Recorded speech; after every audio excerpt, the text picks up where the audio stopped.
ವೀಕ್ಷಕರೇ ನಮಸ್ತೆ. ರಾಜ್ಯ ಬಿಜೆಪಿಯ ಮುಂದಿನ ರಾಜ್ಯಾಧ್ಯಕ್ಷರು ಯಾರಾಗುತ್ತಾರೆ ಅನ್ನುವಂತಹ ಪ್ರಶ್ನೆ ಹಲವು ದಿನಗಳಿಂದ ರಾಜ್ಯ ರಾಜಕೀಯದಲ್ಲಿ ಓಡಾಡುತ್ತಿದೆ.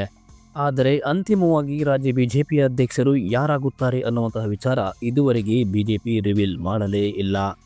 ಸಾಮಾನ್ಯವಾಗಿ ಎಲ್ಲರೂ ಹೇಳುವ ಪ್ರಕಾರ ವಿಜೇಂದ್ರ ಅವರೇ ಮುಂದಿನ ರಾಜ್ಯಾಧ್ಯಕ್ಷರು ಆಗುತ್ತಾರೆ ಅನ್ನುವಂಥದ್ದು ಬಹುತೇಕವಾಗಿ ಖಚಿತವಾಗಿದೆ. ಆದರೆ ಇದನ್ನು ಬಹಿರಂಗವಾಗಿ ಬಿಜೆಪಿಯ ಮುಖಂಡರಾಗಲಿ ಅಥವಾ ಬಿಜೆಪಿಯ ಹೈಕಮಾಂಡ್ ಆಗಲಿ ಎಲ್ಲಿಯೂ ಕೂಡ ಈ ಮಾಹಿತಿ ಹೇಳುತ್ತಿಲ್ಲ. ಬಿಜೆಪಿಯ ರಾಜ್ಯ ಘಟಕದ ಅಧ್ಯಕ್ಷರಾಗಿ ಬಿ.ವೈ. ವಿಜೇಂದ್ರ ಆಯ್ಕೆ ಬಹುತೇಕ ಖಚಿತ ಎನ್ನುವಂತಹ ಮಾಹಿತಿ ಎಲ್ಲ ಮೂಲಗಳಿಂದ ಬರುತ್ತಿದೆ. ಆದರೆ ಈಗ ಸಾಮಾಜಿಕ ಜಾಲತಾಣಗಳಲ್ಲಿ ಹಾಗೆ ಬಿಜೆಪಿ ವಲಯದಲ್ಲಿ ಇನ್ನೊಂದು ಸುದ್ದಿ ಹರಿದಾಡುತ್ತಿರುವಂಥದ್ದು. ಎಲ್ಲ 39 ಜಿಲ್ಲೆಗಳಿಗೆ ಅಧ್ಯಕ್ಷರ ಹೆಸರನ್ನು ಅಂತಿಮಗೊಳಿಸಿ ಆಗಿದೆ. ಆದರೆ ರಾಜ್ಯ ಘಟಕಕ್ಕೆ ಅಮಿತ್ ಶಾ ಅವರು ಕೇಂದ್ರದ ಇಬ್ಬರು ನಾಯಕರಿಗೆ ಅಧ್ಯಕ್ಷ ಸ್ಥಾನ ನೀಡಲಿದ್ದಾರೆ ಎನ್ನುವಂಥ ಸುದ್ದಿ ಈಗ ಬಿಜೆಪಿಯ ವಲಯದಲ್ಲಿ ದೊಡ್ಡ ಮಟ್ಟದಲ್ಲಿ ಸದ್ದು ಮಾಡುತ್ತಿದೆ. ಮಾಜಿ ಸಿಎಂ ಯಡಿಯೂರಪ್ಪನವರು ಮಗನ ಸ್ಥಾನವನ್ನು ಗಟ್ಟಿಗೊಳಿಸುವಂತಹ ಎಲ್ಲ ಪ್ರಯತ್ನವನ್ನು ಕೂಡ ಈಗಾಗಲೇ ಮಾಡುತ್ತಿದ್ದಾರೆ. ಸದ್ಯದ ಮಾಹಿತಿಯ ಪ್ರಕಾರ ಎಲ್ಲವೂ ಕೂಡ ವಿಜೇಂದ್ರ ಅವರು ಅಂದುಕೊಂಡಂತೆ ಆದರೆ ತಿಂಗಳ ಅಂತ್ಯದ ಒಳಗೆ ಅಧಿಕೃತವಾಗಿ ಘೋಷಣೆ ಆಗಬಹುದು ಎಂದು ಹೇಳಲಾಗ್ತಾ ಇದೆ. ಹಾಗಾದರೆ ಆ ಇಬ್ಬರು ಹಿರಿಯ ನಾಯಕರು ರಾಜಕೀಯ ಭವಿಷ್ಯ ಏನಾಗಲಿದೆ? ಒಂದು ಕಡೆ ಅಮಿತ್ ಶಾ ಅವರು ಕೇಂದ್ರದ ಇಬ್ಬರು ಬಿಜೆಪಿ ನಾಯಕರಿಗೆ ರಾಜ್ಯಾಧ್ಯಕ್ಷರ ಪಟ್ಟವನ್ನು ಕಟ್ಟಲು ಯೋಚಿಸುತ್ತಿದ್ದಾರೆ ಅನ್ನುವಂತಹ ಸುದ್ದಿ ಬರ್ತಾ ಇದೆ.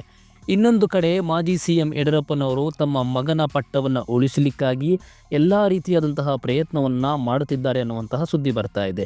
ಈ ಎರಡರಲ್ಲಿ ಯಾವುದು ಸತ್ಯ ಯಾವುದು ಸುಳ್ಳು ಅನ್ನುವಂಥದ್ದು ಭಾರಿ ಗೊಂದಲ ಆಗ್ತಾ ಇದೆ.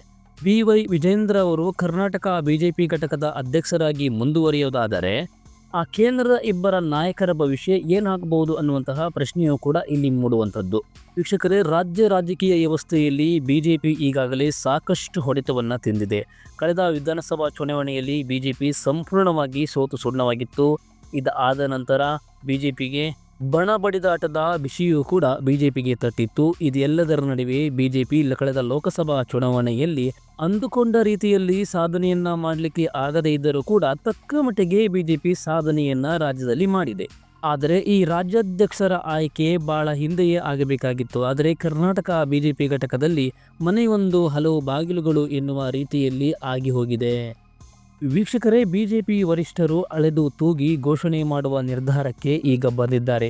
ಏಕೆಂತ ಹೇಳಿದರೆ ದಕ್ಷಿಣದ ರಾಜ್ಯದಲ್ಲಿ ಬಿಜೆಪಿ ಬಲಿಷ್ಠ ಎಂದು ಇರುವಂಥದ್ದು ಅದು ಕರ್ನಾಟಕದಲ್ಲಿ ಮಾತ್ರ. ಹಾಗಾಗಿ ಇರುವ ಹಿಡಿತವನ್ನು ಕಳೆದುಕೊಳ್ಳಲಿಕ್ಕೆ ಅಮಿತ್ ಶಾ ಅವರಿಗೆ ಇಷ್ಟ ಇಲ್ಲ. ರಾಜ್ಯದಲ್ಲಿ ಬಿಜೆಪಿ ನಡೆಸಿದಂತಹ ಆಂತರಿಕ ಸಮೀಕ್ಷೆಯಲ್ಲಿ ಕೂಡ ವಿಜೇಂದ್ರ ಅವರು ಮೇಲ್ಗೈ ಸಾಧಿಸಿದ್ದಾರೆ. ಹಾಗಾಗಿ ಅಮಿತ್ ಶಾ ಅವರು ಈ ಆಯ್ಕೆಯನ್ನ ಎಚ್ಚರದಿಂದ ಮಾಡಲಿದ್ದಾರೆ ಅನ್ನುವಂತಹ ಮಾಹಿತಿ ಈಗ ಬರ್ತಾ ಇರುವಂಥದ್ದು. ಕೇಂದ್ರ ಸಚಿವರಾದಂತಹ ಅಮಿತ್ ಶಾ ಅವರು ಇಬ್ಬರಲ್ಲಿ ಒಬ್ಬರನ್ನ ರಾಜ್ಯಾಧ್ಯಕ್ಷರ ಹುದ್ದೆಯಲ್ಲಿ ಕೂರಿಸಲು ಸಿದ್ಧತೆಯನ್ನು ಮಾಡಿಕೊಂಡಿದ್ದರು ಎಂದು ಹೇಳಲಾಗುತ್ತಿದೆ. ಆದರೆ ಸದ್ಯದ ಮಟ್ಟಿಗೆ ಆ ನಿರ್ಧಾರವನ್ನು ಕಾರ್ಯರೂಪಕ್ಕೆ ತರದೇ ಇರಲು ನಿರ್ಧಾರ ಮಾಡಿದ್ದಾರೆ ಅಂತ ಹೇಳಲಾಗ್ತಾ ಇದೆ. ಸದ್ಯಕ್ಕೆ ಈಗ 6-7 ತಿಂಗಳ ತನಕ ಈ ಎಲ್ಲ ನಿರ್ಧಾರವನ್ನು ಮುಂದಕ್ಕೆ ಹಾಕಲು ಅಮಿತ್ ಶಾ ಅವರು ತೀರ್ಮಾನ ಮಾಡಿದ್ದಾರೆ ಎಂದು ಹೇಳಲಾಗ್ತಾ ಇದೆ. ಅಲ್ಲಿಯ ತನಕ ವಿಜೇಂದ್ರ ಅವರನ್ನೇ ರಾಜ್ಯಾಧ್ಯಕ್ಷರ ಸ್ಥಾನದಲ್ಲಿ ಮುಂದುವರಿಸುವ ಯೋಜನೆಯನ್ನು ಅಮಿತ್ ಶಾ ಅವರು ಹಾಕಿದ್ದಾರೆ. ಅಮಿತ್ ಶಾ ಅವರು ಸೂಚಿಸಿದಂತಹ ಆ ಇಬ್ಬರು ಕೇಂದ್ರ ನಾಯಕರು ಯಾರು ಎಂದು ನಾವು ನೋಡೋದಾದರೆ ಮಾಜಿ ಸಚಿವ ಮತ್ತು ಕರ್ನಾಟಕದಲ್ಲಿ ಬಿಜೆಪಿ ಸರ್ಕಾರ ಇದ್ದಾಗಲೂ ಅಮಿತ್ ಶಾ ಅವರ ಆಪ್ತ ವಲಯದಲ್ಲಿ ಗುರುತಿಸಿಕೊಂಡಿದ್ದ ಮುರುಗೇಶ್ ನಿರಾಣಿ ಅವರನ್ನು ಅಧ್ಯಕ್ಷ ಸ್ಥಾನದಲ್ಲಿ ಕೂರಿಸುವ ನಿರ್ಧಾರಕ್ಕೆ ಅಮಿತ್ ಶಾ ಬಹುತೇಕ ಬಂದಿದ್ದರು ಎಂದು ಹೇಳಲಾಗ್ತಾ ಇದೆ. ಆದರೆ ಈ ಬಗ್ಗೆ ಅಮಿತ್ ಶಾ ಅವರು ಕಂಪ್ಲೀಟ್ ಆಗಿ ನಿರ್ಧಾರವನ್ನು ಮಾಡಿದ್ದಾರೆ ಎನ್ನುವಂತಹ ಸುದ್ದಿಯೂ ಕೂಡ ಬಂದಿತ್ತು. ಆದರೆ ಈಗ ಅದನ್ನು ಮುಂದಕ್ಕೆ ಹಾಕಿದ್ದಾರೆ ಎನ್ನುವಂಥ ಸುದ್ದಿಯೂ ಕೂಡ ಬರ್ತಾ ಇರುವಂಥದ್ದು. ಅಮಿತ್ ಶಾ ವಲಯದಲ್ಲಿ ಗುರುತಿಸಿಕೊಂಡಂತಹ ಇಬ್ಬರಲ್ಲಿ ಒಬ್ಬರು ಈಗ ಮುರುಗೇಶ್ ನಿರಾಣಿ ಅವರು ಆಗಿದ್ದಾರೆ. ಹಾಗಾದರೆ ಇನ್ನೊಬ್ಬರು ಯಾರು ಎಂದು ನಾವು ನೋಡೋದಾದರೆ ಅವರು ಕೇಂದ್ರ ಸಚಿವರಾದ ಲಿಂಗಾಯತ ಸಮುದಾಯದ ವಿ ಸೋಮಣ್ಣ ಅವರು. ಇವರು ಕೂಡ ರಾಜ್ಯಾಧ್ಯಕ್ಷರ ಪಟ್ಟದ ಮೇಲೆ ಕಣ್ಣನ್ನು ಇಟ್ಟಿದ್ದರು ಎಂದು ಹೇಳಲಾಗ್ತಾ ಇದೆ. ಆದರೆ ಅವರ ಆಯ್ಕೆ ಬಗ್ಗೆಯೂ ಅಮಿತ್ ಶಾಗೆ ಏನೂ ಕೂಡ ತಕರಾರು ಇರಲಿಲ್ಲ ಎಂದು ಹೇಳಲಾಗ್ತಾ ಇದೆ. ಆದರೆ ಕೇಂದ್ರ ಸಚಿವ ಸಂಪುಟದಲ್ಲಿ ಬಹಳ ಚುರುಕಿನಿಂದ ಕೆಲಸ ಮಾಡುತ್ತಿರುವ ಸೋಮಣ್ಣ ಅವರಿಗೆ ಥೋಡಾ ದಿನ್ ರುಕ್ಸಾವ್ ಎಂದು ಸ್ವಲ್ಪ ಕಾಯಿರಿ ಎಂದು ಅಮಿತ್ ಶಾ ಅವರು ಸೂಚನೆ ನೀಡಿದ್ದಾರೆ ಎನ್ನಲಾಗ್ತಾ ಇದೆ.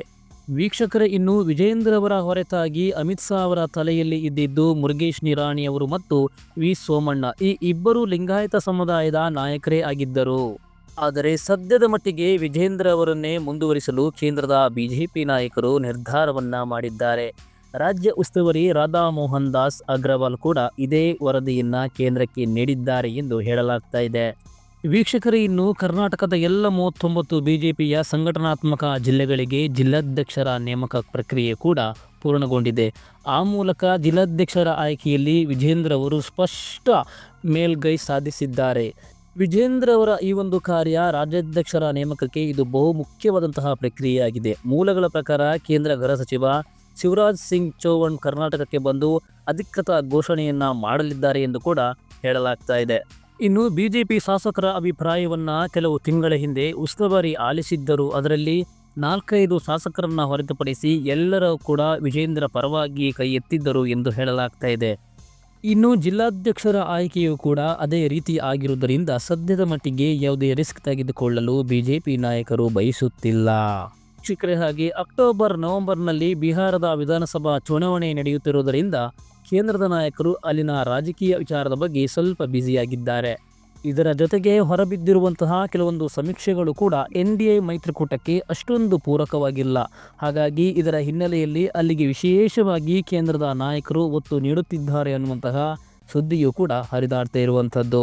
ಈ ಬಾರಿ ಬಿಜೆಪಿ ಕೇಂದ್ರದಲ್ಲಿ ಅಧಿಕಾರ ಹಿಡಿದಿರುವಂತಹದ್ದು ಅದು ಮೈತ್ರಿಕೂಟದ ಜೊತೆ ಸೇರಿ. ಹಾಗಾಗಿ ಬಿಹಾರದ ಚುನಾವಣೆ ಬಿಜೆಪಿಯ ಪಾಲಿಗೆ ಬಹುದೊಡ್ಡ ಚಾಲೆಂಜ್ ಆಗಿದೆ. ವೀಕ್ಷಕರೇ, ರಾಜ್ಯಾಧ್ಯಕ್ಷರ ಆಯ್ಕೆ ಅಂತಿಮ ಆಗುವ ತನಕ ಕೆಲವು ಬಿಜೆಪಿ ನಾಯಕರಿಗೆ ನಿದ್ದೆ ಬರುವುದಿಲ್ಲ ಅಂತ ಅನಿಸ್ತಾ ಇದೆ.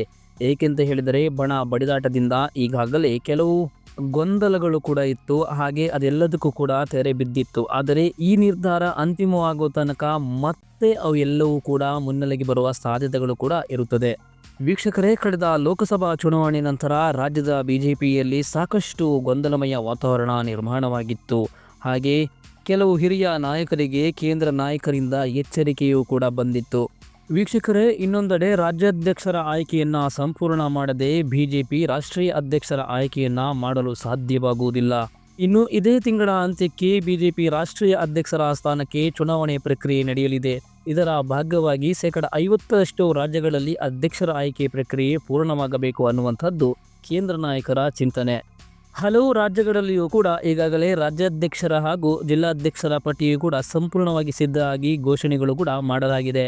ಬಿಹಾರ ವಿಧಾನಸಭಾ ಚುನಾವಣೆ ಹಾಗೂ ಬರುವಂತಹ ಮುಂದೆ ಅನೇಕ ರಾಜ್ಯಗಳ ವಿಧಾನಸಭಾ ಚುನಾವಣೆಯಲ್ಲಿ ಬಿಜೆಪಿಗೆ ಬಲಿಷ್ಠವಾದಂತಹ ವ್ಯಕ್ತಿ ನೇತೃತ್ವ ಬೇಕಾಗುತ್ತದೆ. ಹಾಗಾಗಿ ಬಿಜೆಪಿ ಬಲಿಷ್ಠವಾದ ರಾಷ್ಟ್ರಾಧ್ಯಕ್ಷರನ್ನು ಆಯ್ಕೆ ಮಾಡುವ ಪ್ರಕ್ರಿಯೆಯನ್ನು ಈಗಾಗಲೇ ಪ್ರಾರಂಭ ಮಾಡಿದೆ. ವೀಕ್ಷಕರೇ, ಅಂತಿಮವಾಗಿ ಕರ್ನಾಟಕದಲ್ಲಿ ರಾಜ್ಯಾಧ್ಯಕ್ಷರ ಆಯ್ಕೆಯನ್ನು ಯಾವಾಗ ಘೋಷಣೆ ಮಾಡಲಿದೆ ಬಿಜೆಪಿ ಅನ್ನೋದನ್ನು ಕಾದು ನೋಡಬೇಕಾಗಿದೆ. ನಿತ್ಯದುನಿಯ ಮಾಹಿತಿಗಳು ಹಾಗೂ ವಿಡಿಯೋಗಳು ನಿಮಗೆ ಇಷ್ಟವಾದರೆ ದಯವಿಟ್ಟು ಲೈಕ್ ಮಾಡಿ, ಕಮೆಂಟ್ ಮಾಡಿ ಹಾಗೂ ಶೇರ್ ಮಾಡಿ. ಹಾಗೆ ನಮ್ಮ ಚಾನಲ್ ಸಬ್ಸ್ಕ್ರೈಬ್ ಮಾಡಿಕೊಳ್ಳಿ. ಧನ್ಯವಾದಗಳು.